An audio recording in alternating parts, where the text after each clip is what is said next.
Definitely important. We're a country of migrants. People have been migrating to this country for many, many centuries. So the contributions that various ethnic groups make to New Zealand, economically, socially, culturally, has played a huge part in the country that we have today. It's a multicultural country.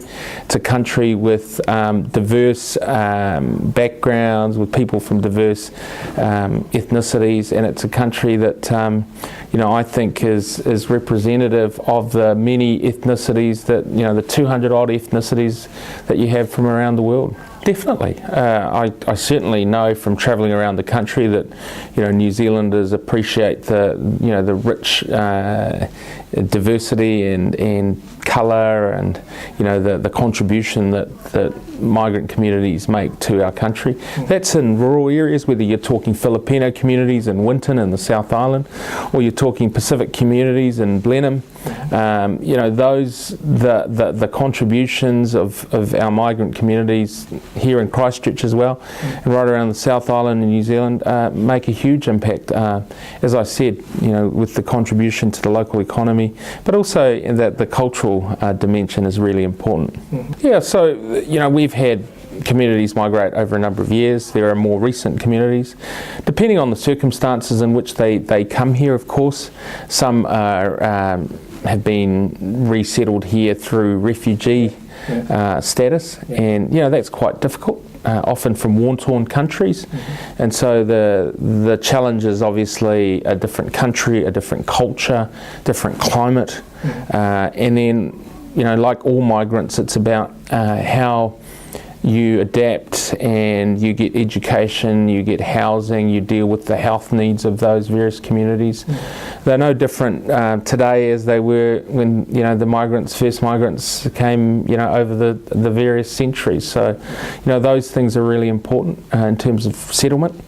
But it's also about maintaining culture and maintaining often through faith communities are really important too. We're a small office. We deal across the various agencies to promote ethnic communities within the policy making. We have an Ethnic Communities Fund which we help fund community organisations to promote not just culture but promote their identity locally. So there are a range of different ways that that's done. So it's over $500,000 a year. That's and then funding supporting. Yeah, supporting various community organisations up and down the country. And then it's about taking queries and listening to various communities about how we can better help them resettle. And more engagement with the communities on the ground. Well, in the South Island it's a little bit thinner because the substantial majority of our ethnic communities are in Auckland, are in the North Island, but certainly we have a presence down here, and I've visited a number of migrant communities up and down the South Island, and it's really important that they have a say, they have a voice, and they're able to communicate some of their needs to, through me, often through our office, but then into like the immigration office, and immigration service, into Ministry of Social Development, where they have needs around, say, jobs. It is about better coordinating across government services. So it is about listening to, we're not a service delivery arm of government, so it is working with the Ministry of Social Development, for example, and Work and Income around how we can better place migrants into either jobs or accessing government services, accessing various benefits. But it's also about working with community organisations like your own if you have queries, to work closely with them and try and service some of those needs. But they're not done as a service delivery arm. It's done more through coordination of services, not just in government, but in the non-government sector. Well, certainly, if the demand is there, we'll listen to any proposition or any proposal to assist. OEC, or the Office of Ethnic Communities, runs the language line, and the language line helps to interpret information where people have English as a second language. I think what's important is that, you know, if there are some issues around translating some of these materials, then, you know, we're open to hearing, you know, more queries. But certainly, again, the government service delivery arms of government, you know, Ministry of Social Development, the, you know, Ministry of Education, they're certainly more open to translating or, you know, getting translations of across the ethnic communities of some of the materials that need to be disseminated. It's a good question, and I've just come from a conference, a Pacific conference, which is looking at investing in youth, which is looking at solutions not just coming from the youth, but also from providers and from government agencies as to how we can work better in this space.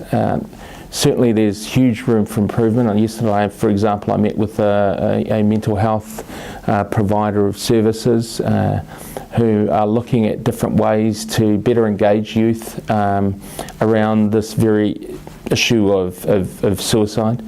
And we're also looking at measures around family violence and sexual violence. Those things are often what leads to, you know, youth suicide.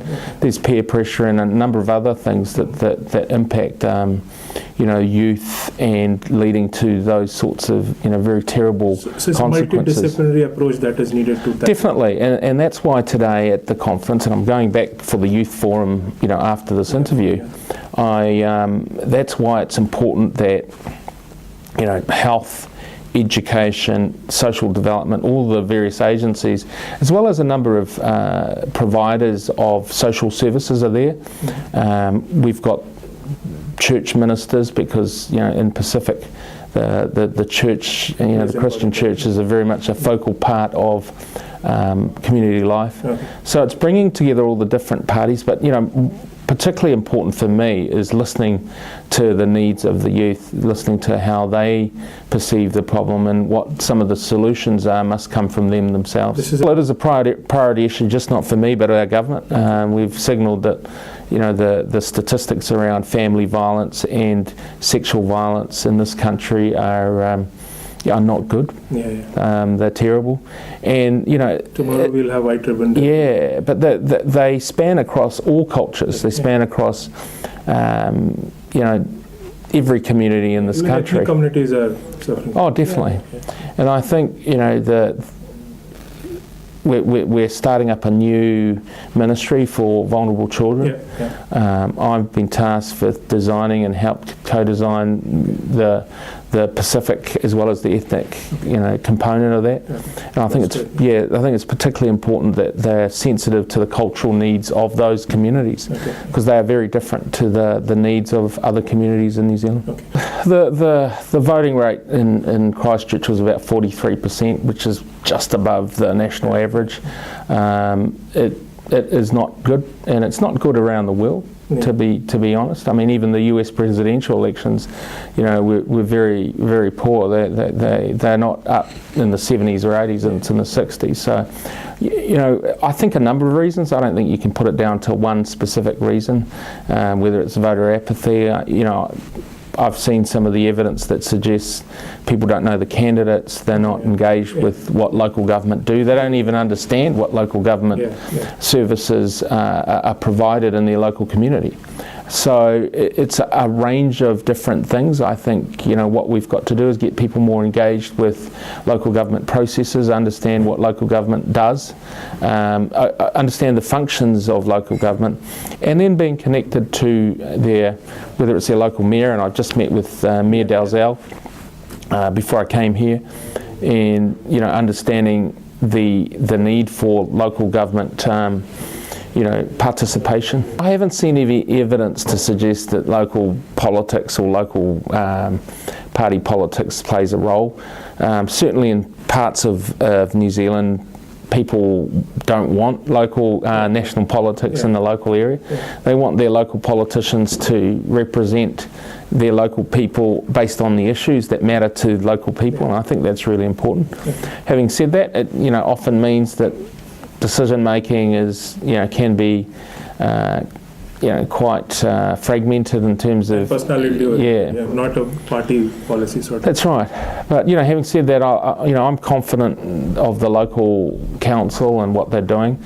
Talking to Mayor Dalzell, I know they've got a real vision for the city and the Canterbury region, which is quite progressive, and it's about advancing, the interests of all Cantabrians and people that live in the city.